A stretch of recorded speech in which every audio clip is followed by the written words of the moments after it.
بسم الله الرحمن الرحيم. Bismillah ar-Rahman ar-Rahim, Alhamdulillah Rabbil Alameen, Assalamu alaikum wa rahmatullahi wa barakatuh, bonjour à toutes et à tous et que la paix soit sur vous.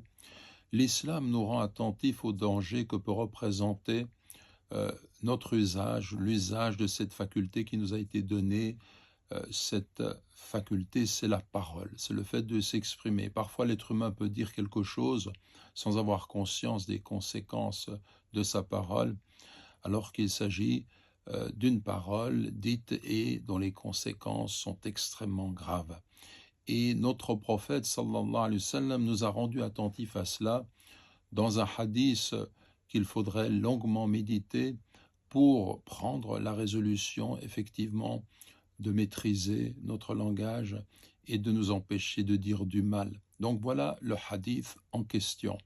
D'après Abu Huraira, que Dieu soit satisfait de lui, le prophète sallallahu alayhi wa sallam a dit: certes, le serviteur prononce une parole qui entre dans l'agrément de Dieu sans lui prêter attention.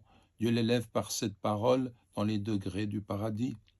Et certes, le serviteur prononce une parole qui entraîne la colère de Dieu sans lui prêter attention, parole par laquelle il tombe dans la géhenne. Rapporté par le Bukhari et Muslim, et dans une version, parole par laquelle il tombe dans un feu plus éloigné que la distance qui sépare l'Orient de l'Occident.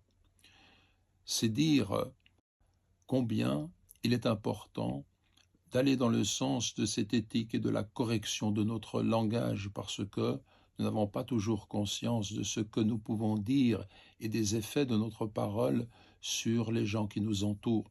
Que Dieu nous guide sur cette voie. Wa jazakumullahu khayran wa salamu alaykum wa rahmatullahi wa barakatuh.